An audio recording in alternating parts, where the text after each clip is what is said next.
Have you ever been mentioned in a positive way by a very influential person before, like a big shot? Have you? Big name. Like if I say his name, like, oh yeah, we know him. Have you ever been mentioned? And when you work in large corporations, meeting the CEO is not a common thing at all. You can work in a large corporation like GM, Chrysler, you name it, for 10, 15 years, and you will never cross paths with the CEO, let alone have what? A conversation. It happened to me when I was in Chrysler. There was a problem.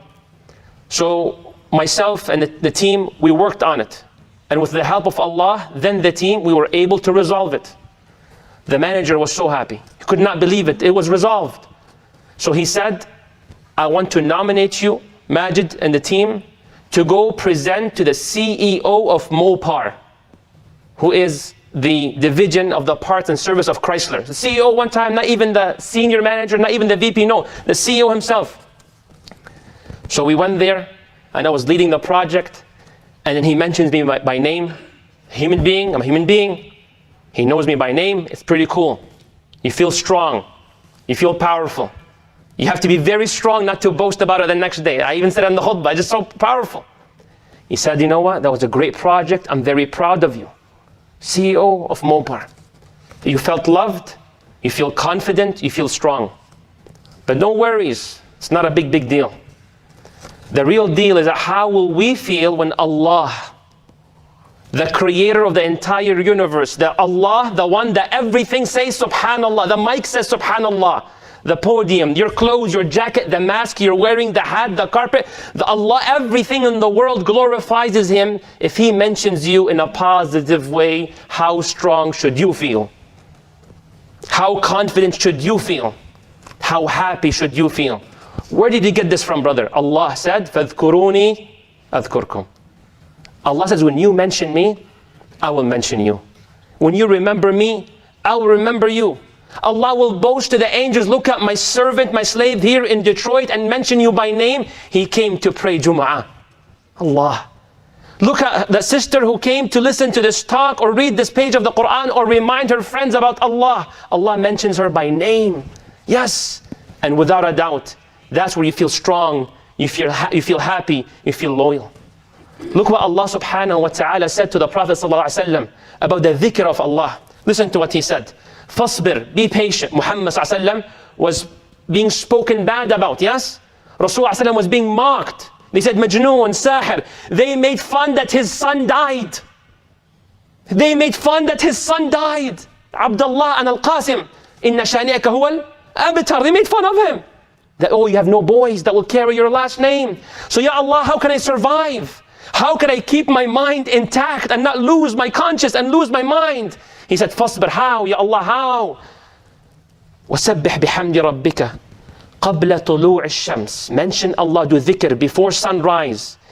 وَقَبْلَ غُرُوبِهَا, and before sunset. وَمِنْ آنَاءِ اللَّيْلِ فَسَبِّحْ وَأَطْرَافَ النَّهَارِ, and do it day and night. لَعَلَّكَ تَرْضَى. Then you have the rida. The greatest state you can ever wish to have is rida, contentment. The state that people will pay billions of dollars, they go to psychologists, they go therapy, nothing against or for here. Do all of that just to have that state of rida, that I am content. I see my situation, I got laid off, I got sick, I'm not as strong, I'm not as tall, my kids are giving me a hard time, I did everything I can, I want to be content, radi, لَعَلَّكَ تَرْضَى أُذْكُرَ اللَّهِ.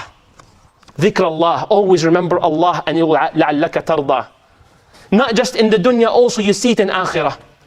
Rasulullah sallallahu alayhi wa sallam, what did he say?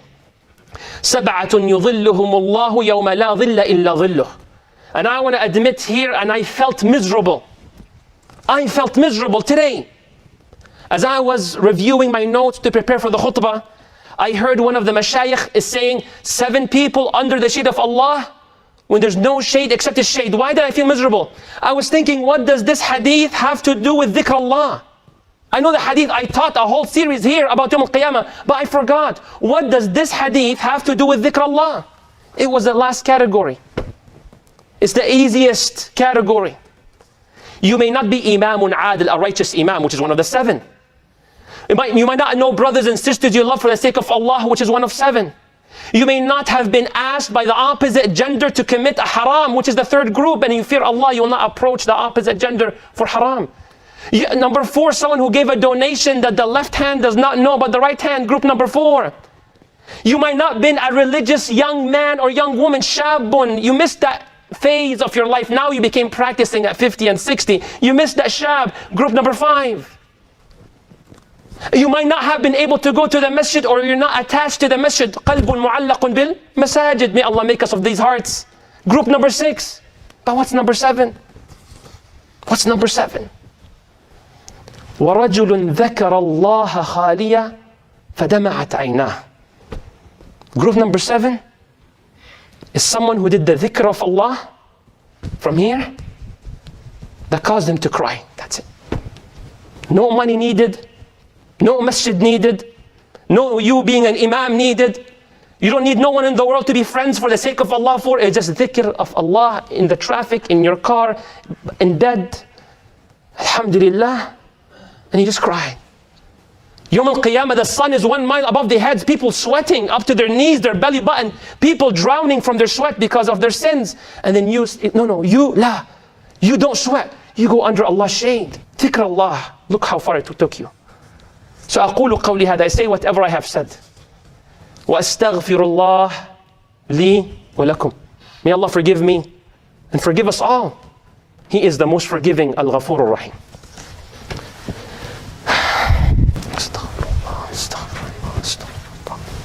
Bismillah. O you who did dhikr right now, I swear by Allah that He has mentioned you by name.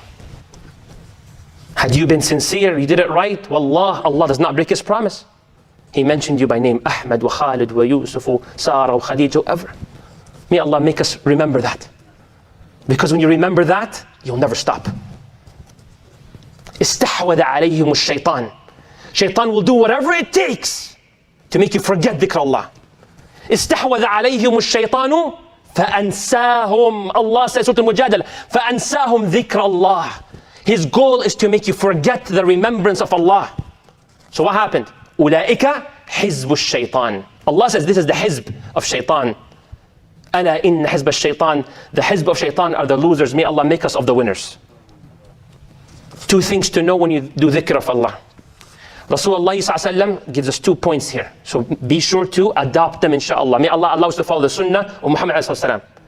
Number 1, he said, Inna Allah Azza wa Jalla yaqul. Allah says in the hadith Qudsi that is authentic, An ana ma'a abdi idha huwa dhakarani wa taharrakat bi shafatah. My point of narrating this hadith, Allah says, I am with my slave as long as he remembers me and moving his lips. What's the point? When you do dhikr, when you pray, make sure you don't do it silently, like this. No, la, la, la. That's what Rasulullah is teaching us. Now you gotta move the lips. It's not like completely internal. It doesn't have to be loud. تحركت بي شفتاه. So when we صلي inshallah, we pray. Alhamdulillah Rabbil Alameen. May Allah grant us the ability to follow the sunnah of Rasulullah. Step number 2 is to say it from the heart. Lips is not enough. You know, we say lip service. La, lip service doesn't work. It has to come from the heart. Rasulullah sallallahu alayhi wa sallam says, Ud'u Allah wa antum muqinuna bil ijaba. Make dua and you're 100% certain Allah will respond. You make dua and sajda, for sure Allah responds. Then he says, the Prophet sallallahu Inna Allah la yastajibu du'a min qalbin ghafilin la. Allah will not accept the dua, the dhikr of someone who's not paying attention. It's like, cruise control. They're not aware of what they're saying. So may Allah make us conscious. Ameen Rabbil Alameen. And may Allah forgive me and forgive you if you ever did dhikr and you were not there. May Allah forgive us. And may Allah reward us even if it was a little bit. When we say about dhikr, and I'll end with that inshallah, there's something called dhikr mutlaq. What does that mean? Unrestricted. Like you say subhanallah 1,000,000 times, 50 times. There's no restrictions to that. You can say anytime, anywhere, sleeping, sitting, walking, in traffic. And then you have dhikr muqayyad, restricted dhikr. Like the Prophet ﷺ said, say this after that. That's restricted. Like after the salah we do dhikr. So how about we say a hadith for each, inshallah, then we end, bi'idhnillah. A man came to the Prophet sallallahu alaihi wasallam. He said, Ya Rasulullah, inna shara'i al-Islam qad kathurat alayh. Ya Rasulullah, Islam, there's so many things for us to do. There's so many voluntary acts, so many things to do. Tell me one thing, atashabbatu bih. Tell me one deed in Islam to hold so tight onto. Something simple, something easy, but very rewarding. Ajr kathir, walakin sahil, basit. Well, tell me one thing. You know when sometimes someone gives a khutbah or a lecture, he says, ladies and gentlemen, if you ever forget anything I said, it's okay, but don't forget this one point. This is the main point. I want your undivided attention. That's what the brother is asking. Atashabbat bih, give me one thing. If I forget everything, I don't forget that one. He says, لا يزال لسانك رطبا من ذكر الله. Make your tongue always wet in the remembrance of Allah, meaning continuously, as much as you possibly can, say the dhikr of Allah subhanahu wa ta'ala. It's easy, but it's heavy. Kalimatan خفيفتان على اللسان. 2 words, 2 statements light on the tongue, but heavy في الميزان. What are they? Subhanallah wa bihamdih, Subhanallah al-Azim. May Allah allow us to be of that group. Ameen, Rabbil Alameen. And then with the end with this dhikr muqayyad, which is restricted. And inshallah, you know, when we do fundraisers, we say, after the khutbah, please stay behind for 2 minutes. I want you for 2 minutes. But mish charity and stuff like that. Charity on your own self. If you can, if you have to go, go. But 2 minutes, 3 minutes, after salah, inshallah. Khalas? Inshallah, what is it? Rasulullah sallallahu alayhi wa sallam said, Man sabbaha Allah fi duburi kulli salah. Whoever says subhanallah 33 times after salah. Then, wa hamidallah, said alhamdulillah 33 times. And then, kabbar Allah, said Allahu Akbar 33 times. That's a total of 99. Then you end it with 100. What is it? La ilaha illallah. وحده لا شريك له له الملك وله الحمد وهو على كل شيء قدير. What's the reward, Ya Rasulullah? Allah erases all your sins. كل خطاياك وإن كانت مثل زبد البحر. Allah forgives all of your sins. Ya Allah. Can we do that inshallah? If you have to go, don't feel awkward. Stand up and go. May Allah put barakah in your time. But if you can 2-3 minutes, why not? Sit down and say subhanallah. May Allah bless you.